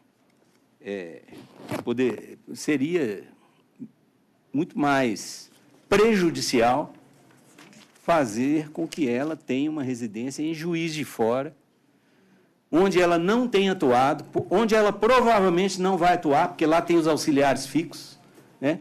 Aliás, nessa sub-região que ela está, a única jurisdição que tem auxiliar fixo é a de Juiz de Fora. Então, esses auxiliares fixos já suprem aquela necessidade própria de Juiz de Fora. Então, eles atuam mesmo realmente nas outras, né? Ubá, Cataguases... Não, Cataguases também tem auxiliar fixo, mas é uma questão até para ser revista. A gente está estudando lá na Corregedoria, porque Cataguases já não justifica, mas tem um juiz auxiliar fixo lá. Então, eles ficam mais... Os volantes, né, os móveis, ficam para Barbacena, para São João del Rei, que é o caso dela específico para esse ano. Ubá, né? E... Sim, pode ficar no quadro móvel de Belo Horizonte, mas ela não ficou no quadro móvel da Zona da Mata, né? E agora está sendo compelida pelo tribunal a residir em Juiz de Fora. Quer dizer, acho que não faz diferença nenhuma. Ela reside em Belo Horizonte, sempre residiu em Belo Horizonte. Vai haver prejuízo para ela, sim, em todos os sentidos. Mas eu pergunto a você, então, se me permite uma parte, eu tenho o maior respeito por todos os juízes, evidentemente, especialmente esses juízes substitutos que são absolutamente fundamentais à prestação jurisdicional. Digo esses porque são muitos, não posso ficar nominando. Uma das quais, a doutora Carla, uma juíza experiente, cujo trabalho é muito bom, que nós todos respeitamos, etc. Mas quando se criou o quadro móvel, apenas uma parte, que eu não estou votando ainda, mas uma parte a Vossa Excelência. Quando se criou o quadro móvel, os juízes não foram compelidos a optar por eles, não é? Depende, alguns foram. Alguns foram. Foram obrigados a optar? Alguns Claro foram. que não. Se criou para atender, eu creio, pelo que me lembro, não participei disso diretamente, etc., mas para efeito de atender a uma pretensão deles próprios juízes. A norma foi criada para isso. Para esta finalidade. Agora, a excepção. Outra coisa, o juiz, quando Vossa Excelência fala, o tribunal vai obrigá-la a mudar. Isso vai ser. Eu falei compelido nesse sentido. Compelido a morar lá. Compelido a morar lá. Mas está escrito na norma que o tribunal criou que o juiz substituto manterá a residência se auxiliar fixo na cidade sede da vara de sua lotação. Exceto que o parágrafo 3º abre a situação de se examinarem situações, abre a possibilidade de se examinarem situações excepcionais, desde que não haja prejuízo à efetiva prestação jurisdicional. A excepcionalidade não é o fato, o doutor Flânio disse isso da tribuna, que a administração, citando uma das regras desse estatuto novo que se criou para a aplicação de normas de direito público, alguns desses dispositivos, inclusive, foram vetados e, possivelmente, outros terão sua arguição de inconstitucionalidade, serão objeto de arguição de inconstitucionalidade. Bom, mas que a administração tem que provar ou demonstrar a excepcionalidade. Não, a administração não. A administração tem que provar excepcionalidade nenhuma. Ela apenas está cumprindo a norma. Não estou falando da administração atual, não. Qualquer administração pública está cumprindo a norma. No caso específico, a norma é esta. No caso específico, a doutora Carla fez, num determinado momento, não sei se foi em 2009, a opção para participar, inserir-se no dito quadro fixo. E, portanto, tinha que ter residência. Não, dela é móvel. Quadro... Pois é, mas é do quadro... eu fiz confusão. Do quadro móvel, na cidade sede da sub-região em que está lotado. A opção que ela fez pela região, pela sub-região em que ela está lotada, é esta de Juiz de Fora. Ela está sendo obrigada a... Eu acho que sim. Eu acho que sim. Na medida que não há lei... Mas a norma... Nem norma constitucional. Pois é, ela pertence, a doutora pertence... Mas se nós ficarmos na norma constitucional ou na norma infraconstitucional, que seja norma apenas, que seja lei, nós não teremos conferido eficácia a nenhuma outra norma, nem aquelas que nós próprios redigimos, estabelecemos. Para atender a eles. Sim, para atender uma pretensão que é dos próprios juízes. Agora, eu acho que a situação é muito delicada. O corregedor lembrou aqui... eu abri um parêntese, na verdade, estou esticando muito o parêntese, você está com a palavra. Mas o corregedor lembrou-se aqui de um fato que tem que ser considerado. Não pela conta da doutora Carla, mas é o seguinte, são diversos pedidos, ele disse isso e frisou agora. Teve o dela e tem mais um que vai vir para o próximo. Vários casos. Ele está achando que isso já é proliferação. Eu acho que não é. Mas a norma do quadro móvel é na cidade sede da sub-região que estiver lotado. Esta é a norma. Há uma excepcionalidade evidente, indiscutível, porque essas situações excepcionais elas vão se sobrepondo na vida das pessoas. Neste momento, há alguma, se for de fato muito relevante, não é o que eu vejo aqui na instrução do processo, não é o que eu vejo na instrução. Se for, não está aqui, não me parece que esteja configurado. Bom, mas enfim, doutor Fernando, Vossa Excelência defere, então. Presidente, é o seguinte, de acordo com a antiguidade do juiz substituto, ele vai poder optar ou não, né? Ainda que haja uma opção, às vezes a opção é a menos pior. Né? Talvez a opção dela pela Zona da Mata é porque ela não teria condições de optar por Belo Horizonte e optou pela menos pior. Né? Agora, razões para mudar de residência, eu acho que ela justificou. Então, no meu modo de ver, havendo essa razão e havendo essa exceção, eu acho que o órgão especial, esse colegiado, pode decidir. Não, agora, deferiu da vez passada. Da vez passada. Mas eu continuo entendendo dessa forma que quando pedem e analisando o caso concreto, eu posso deferir ou não. Sim, e como eu deferi nos dois da semana passada, que eu achei justificáveis, também defiro nesse. Eu só fiz essa intervenção. Já estou dizendo que eu não vou deferir sempre. Porque o tribunal não está obrigando a. Não. Obrigou. Não, o que eu quis dizer, não. O que eu falei que o tribunal está. Não, presidente. Presidente, o que eu estou falando que o tribunal. Quando eu disse que o tribunal obriga, é com a norma, com a mal-assinada norma, né?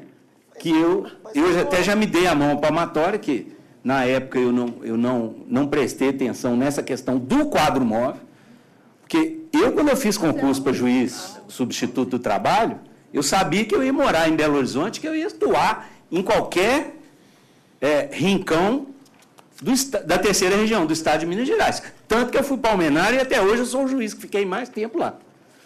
Então, eu sabia disso, mas eu nunca, antes de ser juiz titular, eu nunca tive a obrigação de morar fora de Belo Horizonte. E teria razoável problema. Na época não existia CNJ, mas eu iria ao CNJ se precisasse. Porque eu não tenho uma obrigação legal nem constitucional de morar em Belo Horizonte. de morar em Juiz de Fora. Então, Vossa Excelência... Cidade com a qual eu não teria nenhuma pertinência, não teria nenhum laço, nada. Vossa Excelência... E vou ter despesas. Despesa mais ou menos, em termos. Porque, na realidade, causa impacto orçamentário, sim. Porque alugar um imóvel em Juiz de Fora hoje é muito mais caro que Belo Horizonte. Presidente, pela ordem, esse anexo, quando foi feita a resolução, sabia-se que esse anexo podia ser revisto a qualquer momento. Podia, e pelo que se está vendo hoje, está precisando de juiz eu ia dizer isso. Em BH. Então, pegar esses auxiliares de zona da mata e trazer tudo para cá, porque é aqui que está faltando juiz auxiliar. É aqui que não tem juiz auxiliar. Por exemplo, é o caso dessa vara dessa moça. Dessa moça que está doente. E se tiver doente, precisa de colocar um lá. E outros móveis lá nessas regiões aí, que foi para atender a eles. Eu lembro disso. Eu era presidente na época. Pressão de baixo. Mas os juízes titulares, juiz de fora hoje, pedem auxílio fixo nas 5 varas. Mas eles não têm todos. Inteiro que é auxílio fixo. Aí aproveitam isso, que tem esses lotados ali, e não pode deslocar para aqui que está precisando. Quer dizer, esse é um problema. Esse é um problema que nós temos. Vou colher. Desembargador Márcio Vidigal, Vossa Excelência, como vota? Vidigal. A questão é delicadíssima, como todas elas. Preocupa o tribunal e a primeira coisa que eu acho que deve ser feita é efetivamente uma revisão, como disse a desembargadora Maria Laura, nessa regulamentação da distribuição dos juízes substitutos, fixo, móvel, etc.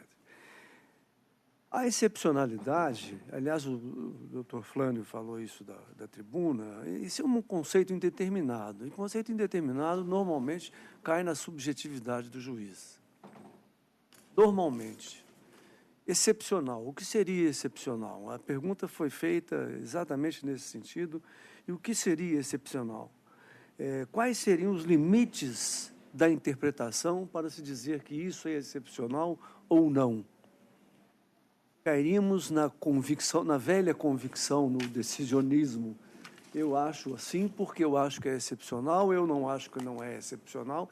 Enfim, tudo parte da norma que foi feita e foi feita, como foi dito,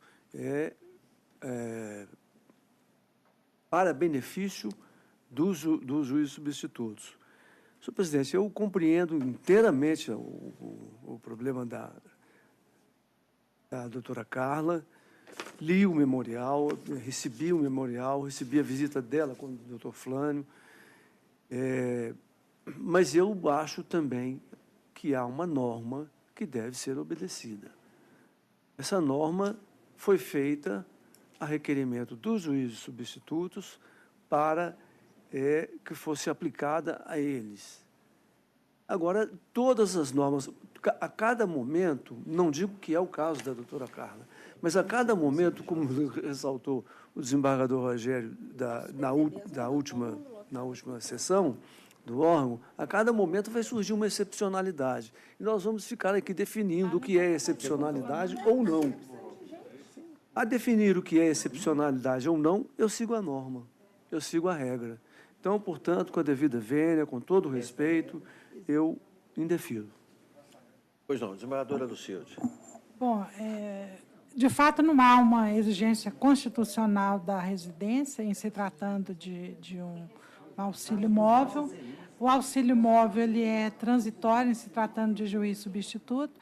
E a própria doutora Maria Laura está aí falando com muita pertinência que essa coisa do quadro móvel deve ser modificada, porque onde a gente está precisando de mais gente é aqui em Belo Horizonte, e não lá naquela região que tem pouco processo e certamente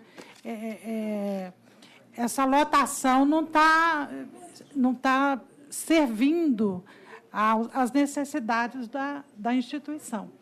Então, há justificativa de questões pessoais, a mãe idosa, a irmã, que é dependente também, e há a questão da distância entre Juiz de Fora e as cidades que a doutora Carla está servindo como juiz auxiliado do auxílio móvel, se é quase que a mesma, de Belo Horizonte para lá, de Juiz de Fora para lá. Então, diante até dessa possibilidade de ser revista essa questão aí do auxílio móvel, eu acho que realmente não há como a gente... não há como, não. Eu acho que é razoável se entender que ela realmente não precisaria estar residindo em Juiz de Fora nesse momento. Então, com base nisso, eu defiro o pedido dela. Só que tem um detalhe. Tem uma distância padrão para repagamento de diária. Isso também foi feito para viabilizar esse polo, foi feito para viabilizar essas substituições com o mínimo pagamento de diária em razão do orçamento. E se todo mundo que morasse em Belo Horizonte, para ir para Barbacena, extrapola o período. Para ir para São João, extrapola também a quilometragem que paga diária. Quer dizer, é muita coisa. Vossa Excelência, presidente, me permite uma parte? Permito. Não, o negócio é bem complexo. Os da semana passada, nós colocamos essa condição. Eu acho que é só colocar a condição para ela também. Eu acho que, na verdade, deveria rever isso. Não, isso eu não tenho a menor dúvida. Eu acho que o vice-corregedor está aqui, o corregedor deve também ser instado, será por Vossa Excelência, ele próprio.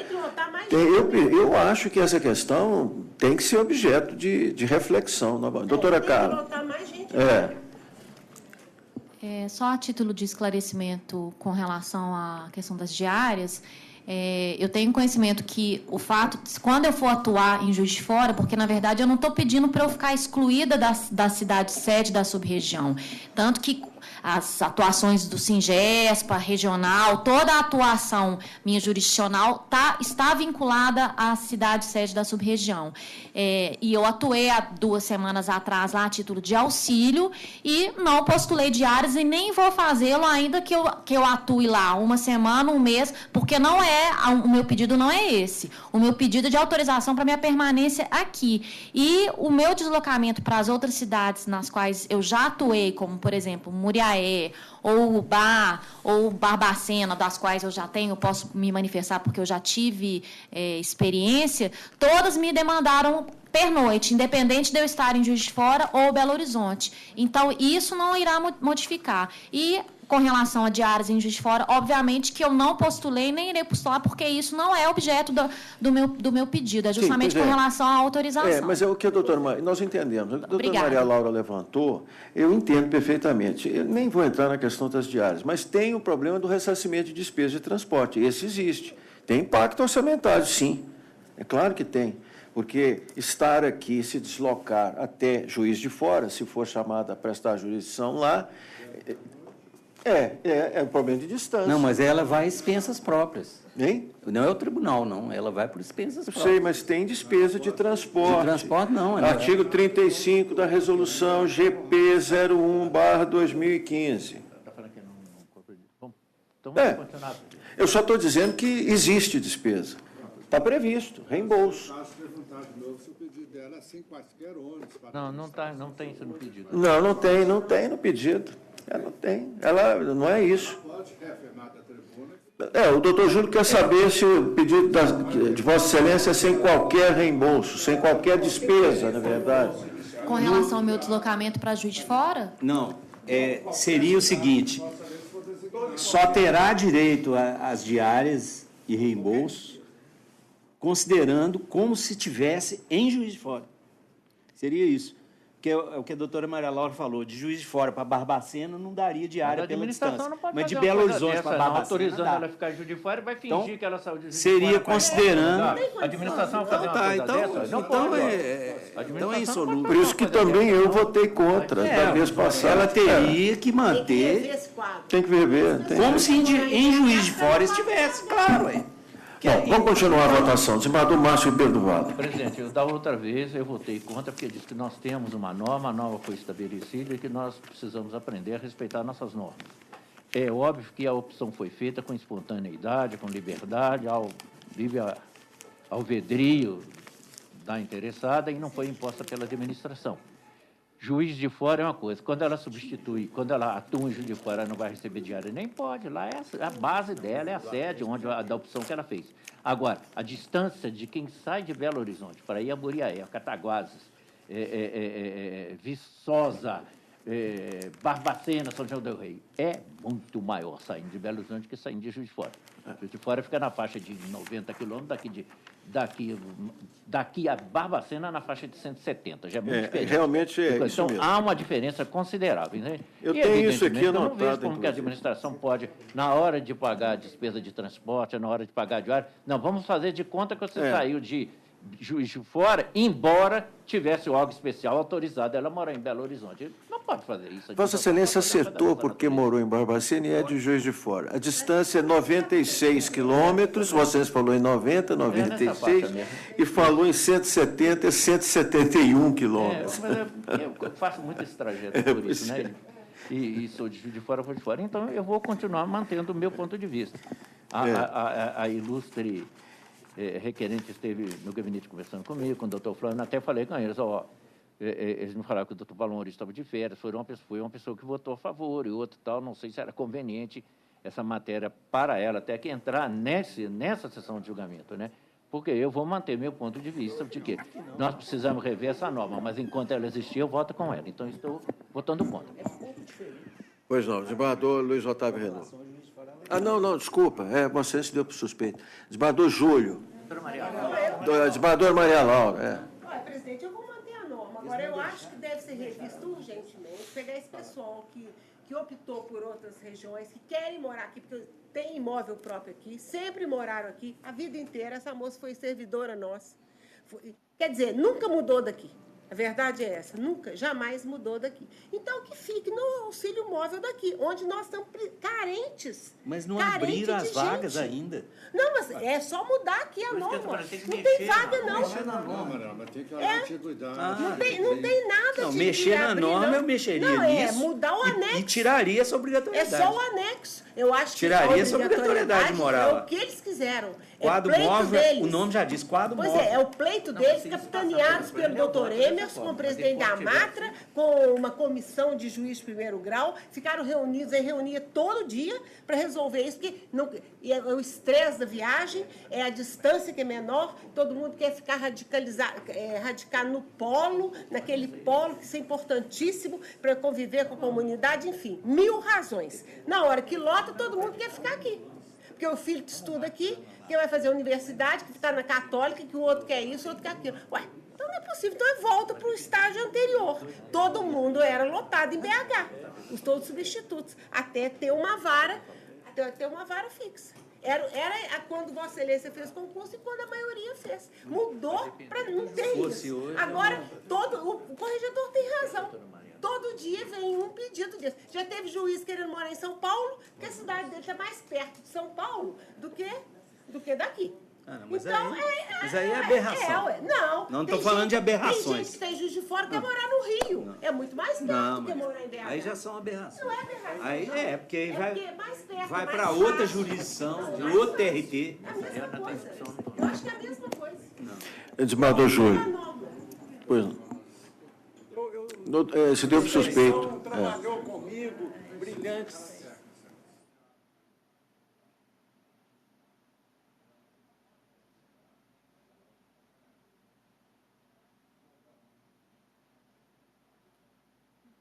O ônus há. Não, mas parece que ela estava propensa a abrir mão de qualquer Não, parece que ela não teria direito a diária, imagina. Aí não teria direito a diária. Quando tem singesto para o pessoal de Juiz de Fora... mas só o ressarcimento se ela pediu. Se ela não pedir, não tem. Presidente, eu queria fazer só um esclarecimento. Eu vivi essa situação, o desembargador Márcio Ribeiro do Vale falou que é difícil para a administração fingir que o deslocamento não existe. Quem ficou em Juiz de Fora passou por isso. A gente fazia exceção lá e aqui. E fingia que o deslocamento não existia. Então, é possível, sim. Eu acho que, como a gente decidiu da outra vez... Para mim, que não é possível, não. Mas acontecia dessa maneira. Eu não faria jamais uma coisa dessa. Fazer de conta? Acontecia dessa maneira. Faz de conta, então, não pode. Vossa Excelência gosta disso também? Faz de conta. Faz de conta também? Faz de conta, não pode. Mas não é assim. Era assim que acontecia. Enquanto existiu a Juiz de Fora. Se não está atendendo, muda a norma. Vossa Excelência, só contra. Tá? Vossa Excelência indefere, está certo. Muda a norma. Desembargadora Maria Lúcia. Na sessão anterior, eu fiquei vencida, porque estava acompanhando o Mineiro Corregedor pela aplicação da discussão normativa, e porque achei que não era razão muito plausível apresentada pelos dois interessados. Né? Agora, no caso de hoje, eu fico vencida, que estarei votando ao contrário.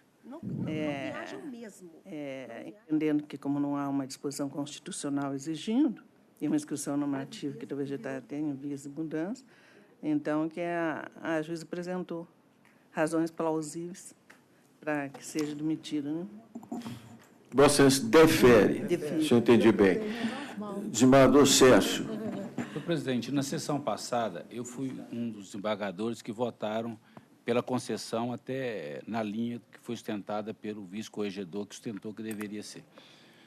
Na leitura que eu tinha feito da legislação aplicável, a Constituição Federal fala juiz titular, a LOMAN fala juiz, a nossa resolução, aí que é o problema, porque a nossa resolução é expressa, aí ela fala que o juiz substituto auxiliar, ele residência na cidade sede da lotação e do quadro móvel na cidade sede da sub-região.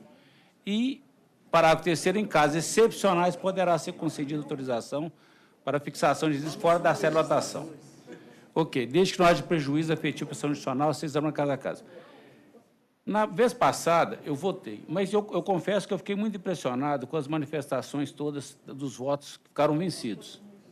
Lembro do doutor Márcio sustentando, outros, mas doutor Márcio Vidigal, que ficou vencido, o próprio corregedor, e eu fiquei muito impressionado com os votos. E depois da sessão, e eu, embora tenha defendido, porque penso que, e cada vez tem mais certeza disso, na linha do que já foi dito, essa resolução, ela não foi a melhor, ela foi possível ser feita naquela época, porque tinha um conflito muito grande, precisava ser resolvido, e aí foi possível. Não foi a melhor, mas foi possível. E aí ela foi construída dessa forma. Penso que, para o juiz substituto do quadro móvel, aí opinião pessoal, tanto faz, em tese, ele residir lá na sede da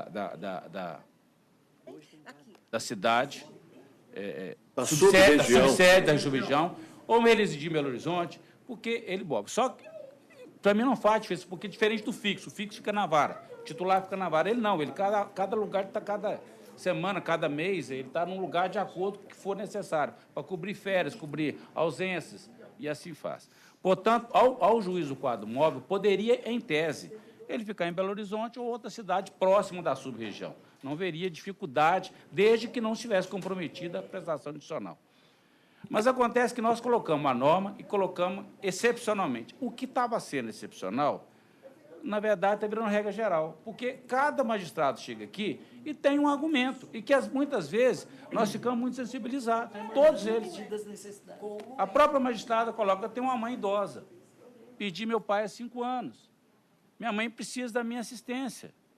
Eu também tenho uma mãe idosa, minha mãe tem 88 anos, eu procuro todo mês lá na minha cidade exatamente por causa disso. Sei que quem tem pais idosos dá preocupação dos filhos, por isso que eu fico sensibilizado. Mas fico pensando, isso é caso excepcional? Não sei se é. Na sessão passada eu votei acompanhando a divergência, mas eu estou entendendo, data máxima, depois de muito refletir, que, primeiro, eu não tenho a menor dúvida, e já falei isso até para o doutor Flânio, ainda que informalmente, penso que os magistrados da primeira instância, juiz titular, juiz substituto, do quadro fixo, do quadro móvel, juntamente com os desembargadores, precisam a corregedoria, seja quem for, reestudar essa norma para fazer adaptação. Penso que tem que ser feito. Por que precisa? Nós estamos com um problema em determinadas regiões, com falta de juiz substituto para atuar. Esse é um quadro, nós estamos claro, Belo Horizonte, que tem um juiz substituto, uma vara e a outra ficando desguarnecida. Então, precisamos readaptar isso aqui. Mas eu vou, embora na sessão passada eu tenha votado naqueles 2 casos para deferir, com coração partido em relação à ilustre magistrada, que eu sei que é uma magistrada operosa, mas eu vou, a partir de então, vou só deferir naqueles casos realmente que eu verificar que há clara excepcionalidade que justifica. No caso específico da doutora Carla, ela estava em Belo Horizonte, ficou aqui muito tempo, ela optou em ir para Juiz de Fora. Em 2017, essa coisa de tal, 2017, salvo o melhor juízo, se eu estiver errado, ela me corrige. Ela estava lotada aqui, ela preferiu para ir para lá, e foi, se eu não estiver equivocado pela leitura que eu fiz, da documentação passada, foi depois do falecimento do pai dela, porque a mãe mora em Tiradentes, na casa que os pais moravam, e para dar assistência lá ficaria mais perto. A situação praticamente é a mesma. A mãe continua em Tiradentes e Belo Horizonte. Evidentemente que aquela tem uma irmã, facilita mais. Ela fica agora de Belo Horizonte para Tiradentes. Né? A distância apontada no memorial, na documentação apresentada, evidentemente há algumas distâncias aqui. O doutor Márcio falou de Barbacena, né? Que está correto. E de para Muriaé são 311 quilômetros. Colocou uma distância mais curta aqui, mas acho que foi o material, porque essa distância mais curta aqui, na verdade, que foi para Muriaé, que foi 211 quilômetros, na verdade não existe. A distância mais curta é exatamente 311 quilômetros, que é passando por Ouro Preto. Porque todas as outras distâncias, passando por Barbacena, é muito maior. Né? E para Belo Horizonte, Juiz de Fora dá 158 quilômetros, dá uma distância significativa. Então, há um complicador, sim. Então, eu vou pedir vênia à ilustre magistrada, mas eu vou, e a partir de hoje, vou votar na mesma linha dos votos que me antecederam, no sentido de negar. Só quando for uma situação realmente muito excepcional, que justifique efetivamente, que eu vou votar para deferir. Fora até que se mude a norma, e por isso que eu acho que é importante mudar a norma, no âmbito administrativo, eu vou decidir dessa forma daqui para frente. Portanto, eu voto na linha do corregedor.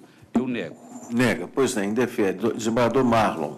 Presidente, eu vou ser curto, eu peço vênia à queridíssima doutora Carla, mas foi uma opção, não vejo também essa excepcionalidade aqui.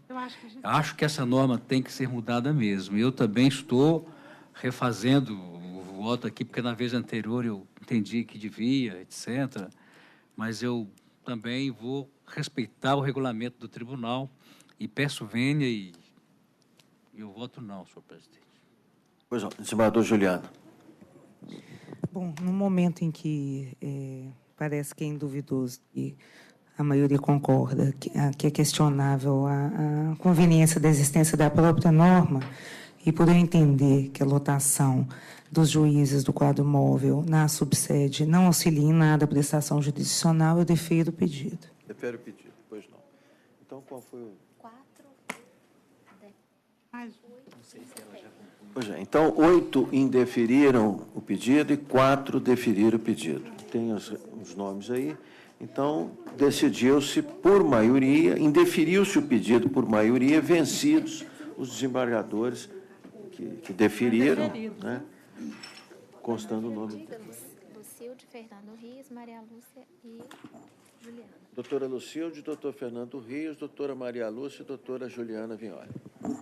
E assim se decide, doutora.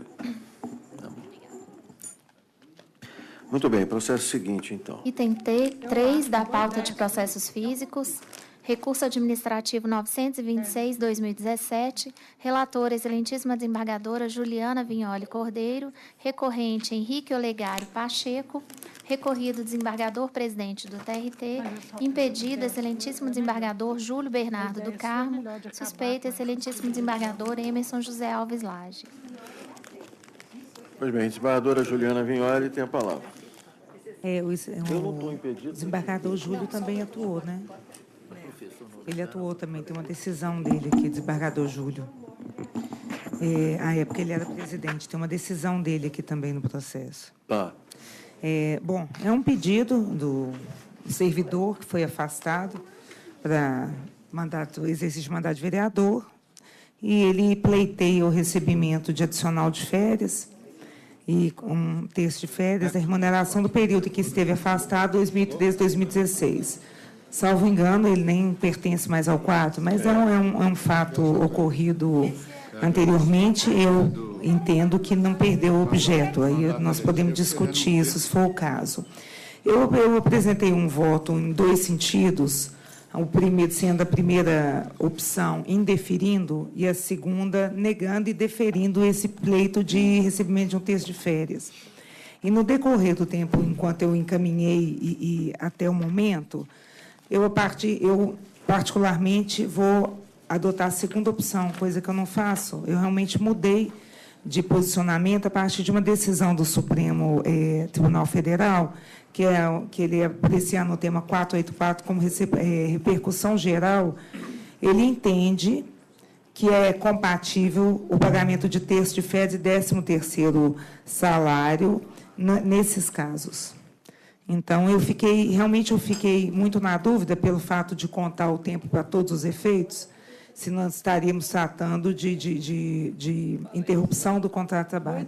E por que é que ele não teria direito de receber? Realmente, isso tive muita dúvida. E hoje, qual que é a situação? Se regulamenta isso pela prefeitura, pela Câmara dos Vereadores, lá os vereadores têm direito de receber. E ele que optou pela remuneração do tribunal não receberia. Então, assim, o que eu achava que era um empecilho, não é. De qualquer maneira, eu estou colocando apreciação, vou ficar com voto de qualquer jeito, uma ou outra posição, eu adapto para o que for para a maioria. Os nós estão todos de acordo? São duas? É a primeira opção, presidente. A primeira opção que indefere, né? Indefere. Eu também. Qualquer primeira opção. Bom, vamos escolher os votos, então, porque pode haver alguma coisa, alguma eventual divergência. Ela fez duas, mas está adotando a segunda. A segunda, com base numa coisa. Eu, pessoalmente, peço verifico com a primeira opção. Desembargador Vidigal. Primeira opção. Primeira, desembargadora Lucilde. Primeira. Primeira, desembargador Fernando Rios. Primeira. Primeira, desembargador Márcio. Primeira, desembargador Maria Laura. Primeira. Primeira, desembargador Renato. Primeira, desembargador Júlio. Só impedido. Impedido. Claro, impedido. Desembargadora Maria Lúcia Cardoso. Eu estou acompanhando a segunda opção da doutora Juliana. Segunda opção. Desembargador Sérgio. Primeira. Primeira, desembargador Marlon. Primeira. Então, primeira opção, Ok. Vossa Excelência ficaria vencida. Eu e a desembargadora Maria Lúcia, mas ficou como redatora. Mas fica como relatora e redatora, sem nenhum problema. Tá certo. E assim se decide, portanto. Tá. Seguinte.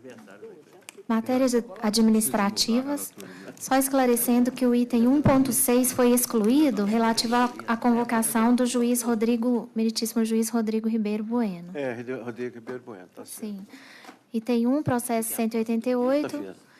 17h30. No grupo está falando que é quarta. Não, mas é terça. É dia 15. O Douglas até já me mandou um WhatsApp. Se eu olhar o retrato, você ficou bem do lado do Júlio.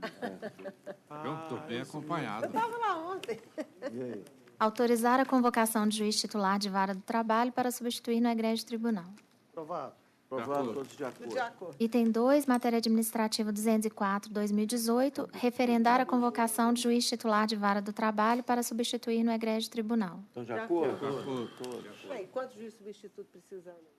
Item 3, matéria administrativa 240/2018, suspensão de funcionamento de foro e vara do trabalho. De acordo. De acordo. ação da Maria Laura aí vai... Item 5, aposentadorias dos servidores. Mônica Bernardes Peixoto Pitt Simpson, Célia Maria Ferreira Couto, Jussara Terra Rezende Silva, Flávia Maria Augusta Vilaça Gomes da Silva, Vera Lúcia Dias, Aurora Osório Fernandes Vieira, Valéria Brant Chaves, Josué Pinheiro de Souza, Ricardo Figueiredo Costa. E só. Não, mas ela... Quantos são, hein? Quantos são? 9. Vejam bem, hein? 9. Cada pleno, se nós fizermos 10, nós chegamos no final do ano 120.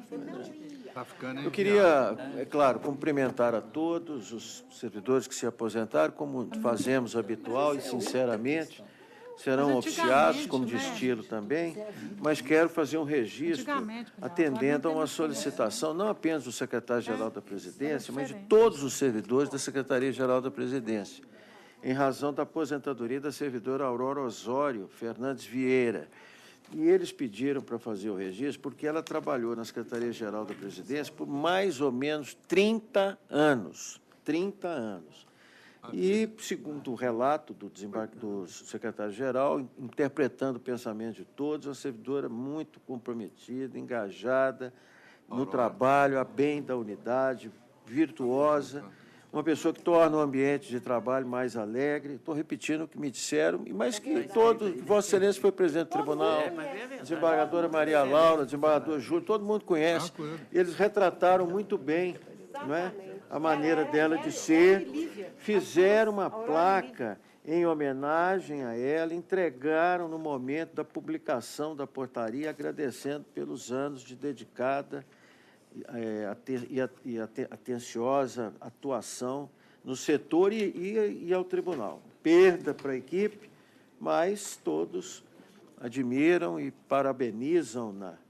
E fica, portanto, feito esse registro, que é de todos nós, na verdade, mas é um registro que se faz com palavras até que me enviaram aqui, que me enviou o secretário-geral da Presidência, interpretando o pensamento de todos. Desembargador Juliana Minhola. Por favor, presidente, no item 1, eu não sei se isso foi mencionado e eu não observei, 1.6, tem uma convocação para o juiz Rodrigo Bueno substituir... foi excluído, Ah, tá. Eu não tinha visto isso. Tá bom. Foi excluído, sim. Obrigado. Foi excluído. E tem mais alguma comunicação? Essa Jussara nem é sua chefe de gabinete. Não, né, não. A minha estaria indeferida, eu nem teria... Eu estou precisando muito dela lá. A Excelência vai mandar a carta para ele. Ele ia abdicar da presidência. Fazer a carta.